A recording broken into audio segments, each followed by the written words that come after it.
అదే చెప్తున్నా చెప్తాను చెప్తుంది కదా రింగ్ రోడ్ వస్తున్నారు 5 గంటలకు స్టార్ట్ అవుతుంది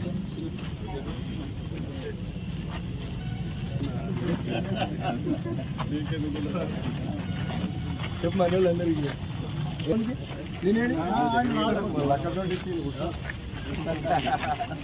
బాగా పటాంజరంలో మళ్ళీ నాకే పరిచయం తిరిగి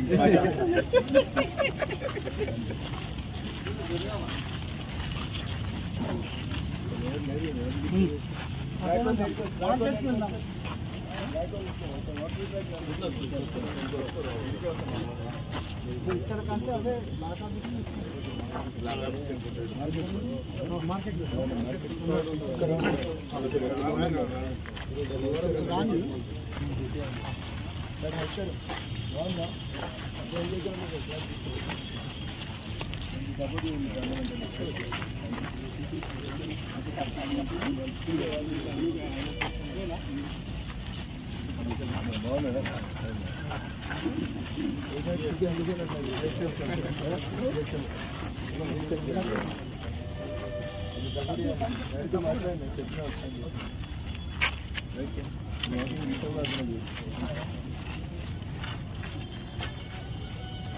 చలో మీరు ఎంతకు వస్తారు కదా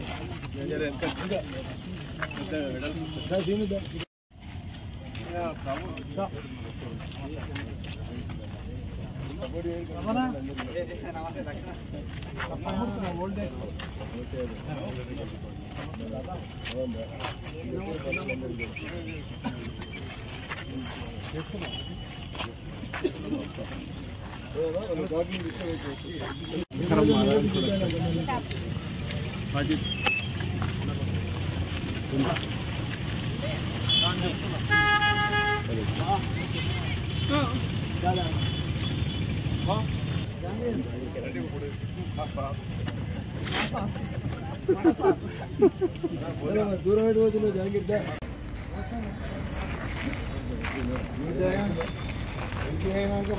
దావత్ 5 గంటలకు స్టార్ట్ అవుతుంది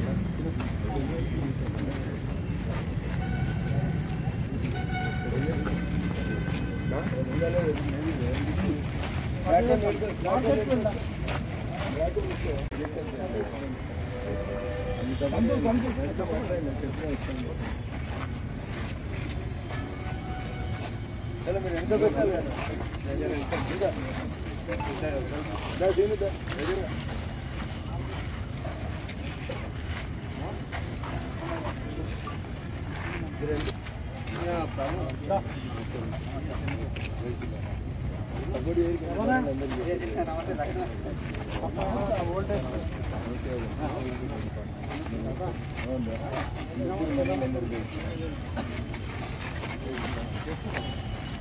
నరేంద్ర మోడీ గారు అందించినటువంటి ప్రతిఫలం అక్కడ కనబడతా ఉంది. మార్కెట్లలో నగదు చెల్లింపుల్ని బంద్ చేసి పెట్టినటువంటి పేటీఎంల దగ్గర నుంచి మొదలుకుంటే ఇదంతా కూడా నరేంద్ర మోడీ గారు తీసుకొచ్చినటువంటి సాంకేతిక విప్లవం అని చెప్పి పల్లెలో ఉన్నటువంటి రైతన్నలు కూడా నినదిస్తూ ఉన్నారు.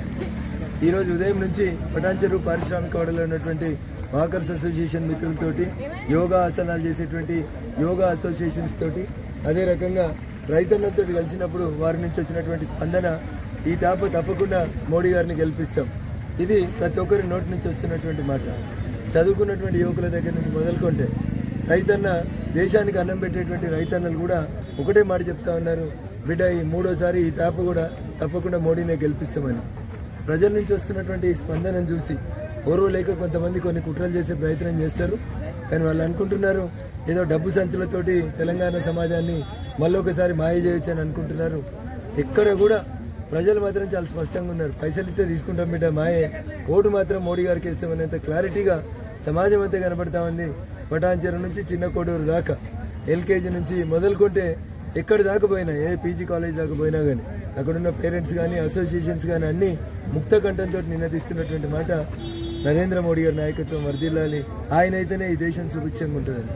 మెదక్ పార్లమెంట్ అభ్యర్థిగా పోటీ చేస్తున్న నాకు ఉదయం 5:30 నుంచి గ్రౌండ్లో తిరుగుతూ ఉన్నప్పుడు ప్రజల నుంచి వస్తున్నటువంటి స్పందన నా విజయాన్ని నిశ్చయం చేస్తుందని తెలియజేస్తూ మరొకసారి ఈ దేశ రైతాంగాన్ని నరేంద్ర మోడీ గారిని బలపరచాల్సిందిగా అప్పీల్ చేస్తాం. 4 నుంచి 2014 దాకా అధికారంలో ఉన్నటువంటి కాంగ్రెస్ అవినీతికి పర్యాయపదంగా కాంగ్రెస్ మారితే అభివృద్ధికి పర్యాయపదంగా నరేంద్ర మోడీ గారి 10 సంవత్సరాల పాలన కనబడతా ఉంది.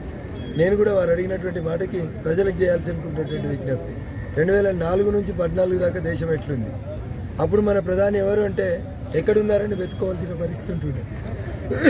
కానీ ఈరోజు మన దేశ ప్రధాని ఎక్కడున్నాడు అని అడిగి అందరు దేశ అధ్యక్షుల నుంచి ఫోటో దిగే స్థితికి మన దేశాన్ని గౌరవాన్ని పెంచినటువంటి నాయకుడు నరేంద్ర మోడీ గారు.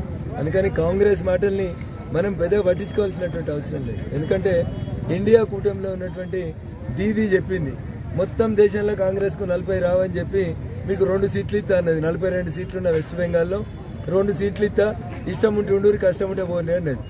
దేశం మొత్తంలో 40 గెలవని కాంగ్రెస్కి తెలంగాణ ప్రజలు ఎందుకు ఓటేయాలనేది ఒకసారి ఆలోచించుకోవాలి. దేశంలో ఎక్కడ లేని కాంగ్రెస్ పొరపాటునో గ్రహపాటునో ఈ రాష్ట్రంలో అధికారంలోకి వచ్చింది తప్ప ఏదో ప్రజలు ఏరికోరి తెచ్చుకున్నటువంటి ప్రభుత్వం కాదు. వచ్చిన 4 నెలలకే ఎందుకు తెచ్చుకున్నావా ఈ ప్రభుత్వాన్ని ప్రజలు ఆలోచించేటువంటి పరిస్థితి వచ్చింది. కాబట్టి కాంగ్రెస్ని ప్రజలు మరొకసారి నమ్మేటువంటి పరిస్థితి లేదనేది నా విశ్వాసం.